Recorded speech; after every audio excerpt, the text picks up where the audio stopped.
Oxirgi YouTube'da chiqargan videomdan keyin juda ham ko'pchilik insonlar menga yozishdi, aynan qaysi prop kompaniyada ishlasak bo'ladi, qaysi prop kompaniya ishonchli, qaysini tavsiya qilasiz deb.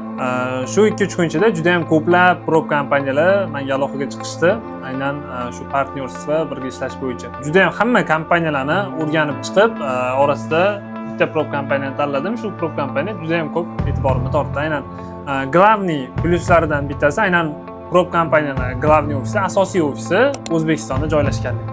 Va siz pullaringizni faqatgina kriptovalyuta emas, xohlasangiz vizaga, xohlasangiz UzCardga, xohlasangiz Humoga istalgan to'lov tizimi orqali o'zingizning kartalaringizga tushirishingiz mumkinligi. Eng katta pluslaridan bittasi shu. Bundan tashqari, ishonchlilik darajasiga keladigan bo'lsak, ofitsial ro'yxatdan o'tgan barcha sertifikatlariga ega prop kompaniyaning nomi aynan Zbrok prop kompaniyasi. Prop kompaniyaning yana bitta katta plusi hech qanaqa yashirin qoidalar mavjud emasligi. Ya'ni savdo bitimini xohlasangiz scalping qilishingiz mumkin, ya'ni nechadir soniyalarda, nechadir daqiqalarda yopishingiz mumkin. Bundan tashqari, savdo bitimini ochganingizdan keyin bemalol undan keyingi haftaga o'tkazib, keyingi haftada savdo bitimingizni yopishingiz mumkin. Ortiqcha swaplar, ortiqcha shartlar, boshqa hech qanaqa yashirin aynan qoidalar yo'qligi eng katta pluslardan bittasi. Bundan tashqari, support masalasiga keladigan bo'lsak, supportda ham o'zbek. O'sha o'zingizda bo'layotgan muammoni o'zbek tilida tushuntirib yozib beradigan bo'lsangiz, hech qanaqa muammosiz aynan KYC verifikatsiya jarayonlarida, pul chiqarishingizda, sotib olishingizda любой muammo bo'ladigan bo'lsa, yordam berishadi. Bundan tashqari, qanaqadir sizda aynan mana prop bo'yicha muammolar bo'ladigan bo'lsa, meni o'zimga yozadigan bo'lsangiz ham, bizdagi o'sha adminlar, mentorlar sizlarga bemalol yordam berishadi. Aynan sotib olishingizda, verifikatsiyadan o'tishingizda yoki pul yechish jarayonlaringizda qanaqadir ortiqcha muammolar yuzaga kelsa, tushunmay qolsangiz yoki mana bundan maqsadimki deb o'ylanib turgan bo'lsangiz, shunaqa muammolarda qo'ldan kelgancha yordam beramiz. Endi bu prop kompaniyadan shot olishni hodisalar bilan birgalikda ko'rib chiqamiz. Plyuslari, narxlari, qanaqa ro'yxatdan o'tish kerakligi hammasini, undan tashqari tez orada xudo xolasa video qilib chiqaraman. Aynan mana shu prop kompaniyadan o'zim shot olib, ishlab turib, realniy withdraw qilishni, qanaqa o'sha UzCardga pul yechasiz, qanaqa Humoga yechasiz, qanaqa vizaga yechasiz, hammasi haqida to'liq bitta katta YouTube obzor video chiqaramiz tez orada. Ro'yxatdan o'tish uchun bizani kupon koddan foydalansanglar bo'ladi. Aynan kelajakda sizlarda qanaqadir muammolar bo'ladigan bo'lsa, o'zimiz sizlarga yordam beramiz. Kupon kod demak video tagida kommentariyada ham yozilgan, Finbox deb yozasizlar. Kupon kod hamma harflari kattada. Bundan tashqari hozir zapisda ham tushuntirib beraman, qaysi joyga qanaqa yozishni, qanaqa ro'yxatdan o'tishni, qanaqa sotib olish va shotni qanaqa qilib o'zingizga ulashingiz. Hammasini maksimalni bitta videoda tushuntirib beraman. Demak, Chrome yoki o'sha o'zingizlar foydalanadigan любой brauzer ochganingizdan keyin bu joyda Zbrok deb qidiramiz. Zbrok o'zining sayti chiqib keladi. Zbrok deb yozadigan bo'lsak, mana zbrok.com birinchisi chiqdi. Saytiga kiradigan bo'lsak, glavniy peji mana shunaqa ko'rinishda bo'ladi. Bu joydan siz xohlasangiz tilni o'zgartirishingiz mumkin. Agarda tayyor akkauntingiz bo'lsa, siz sraz akkauntga kirasiz. Agarda bo'lmaydigan bo'lsa, pastda demak start trading tugmachasini bosish orqali biz shot turlarini ko'rishimiz mumkin. Bizda qanaqa shot turlari bor va narxlari qanaqa bo'ladi?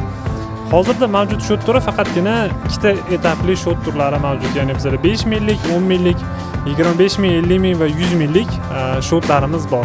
Va bu shotlarda har bittasida mana pastiga tushadigan bo'lsak, payout kunini o'zingiz o'zgartirishingiz mumkin. Ya'ni xohlasangiz 5 kun ichida imtihondan o'tasiz, o'tganingizdan keyin 5 kun ichida payout qilishingiz mumkin. Xohlasangiz 15 kun ichida. Bu narsa narxiga ozgina ta'sir qiladi. Ya'ni misol uchun hozir biz 10 minglik shotni misolda ko'radigan bo'lsak, qaranglar. Demak, umumiy riskimiz bizda 12%, 80% profit split degani bu narsa profitni aynan 80% sizga tegishli bo'lishi va birinchi payoutimiz bizda 15 kundan keyin qilinadi. Aynan bu shot narxi bizda $69. Agarda biz buni 5 kunda payout qiladigan bo'lsak, mana 5 kunda payout qilamiz va faqatgina bizani foydamizni 60% ni olamiz. Agarda mana shunga o'zgartiradigan bo'lsak, misol siz $1000 foyda qilsangiz, shu 10 minglik shotda 60%, ya'ni $600 sizniki, $400 prop kompaniyaniki. Bunaqa holatda demak narx o'zgarmaydi. Agar 80 ligicha qoldirib, 80 ligicha qoldiradigan bo'lsak, bunaqa holatda narx arzonlashdi. Nega? Bunda ham o'sha bizda 15 kun payout, umumiy riskimiz 10%, foydani 80% bizda. Risk e'tibor bersanglar, bu joyda risk 10% ga pasayapti. Ya'ni bu joyda boyidagi 12 bo'lmayapti-da, ya'ni 1200 bo'lmayapti-da, umumiy riski sizda $1000 bo'lyapti.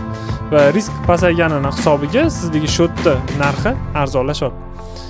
Demak, bu yerdan shu o'zingizga ma'qulini tanlaysiz, ya'ni necha foiz risk, necha kunda payout qilmoqchisiz va foydani aynan qancha foizini olish xohlaysiz. Ya'ni 80% yoki 60%. Bu narsa boya aytganimizdek narxlarga ta'sir qiladi. Ya'ni boya mana misol 80% ga o'tkazsak, bor yo'g'i $7 raznica beradi. Demak, undan keyin shu tanlaganimizdan keyin foydalarni pastga tushamiz. Gmail, ismingiz, familiyangiz, telefon raqam, adreslarni hammasini to'ldirasiz. Mana bu joyda bizda state degan joy bor. Bu joyga mana shunaqa xuddi shunaqa ruschasi bilan A deb yozib qo'yadigan bo'lsangiz, bu yerda to'ldirishingiz shart emas. Undan keyin o'sha to'lov qismiga o'tamiz. To'lov qismiga o'tgandan keyin bu joyga siz Finbucks deb yozadigan bo'lsangiz, sizga chegirma beriladi. Mana hop, hozir shot o'zgaryapti. Demak, bizning holatda aynan hozirgi shotimizga 100 minglik shotga bizda $28 skidka berilyapti.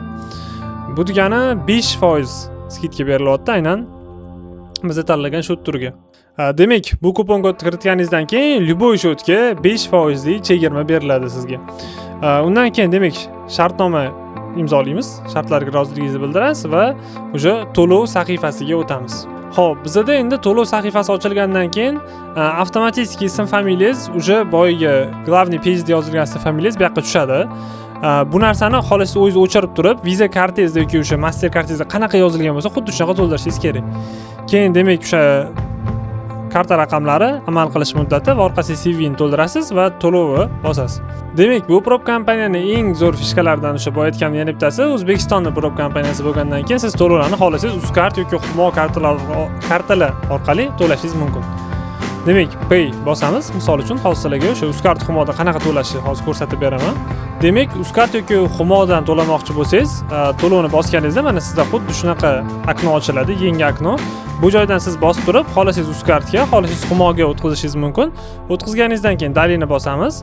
Demak, dalini bosganimizdan keyin bizda xuddi shunaqa page ochiladi. Ochilgandan keyin bu yerdagi karta raqamni demak, kopировать qilib olasiz.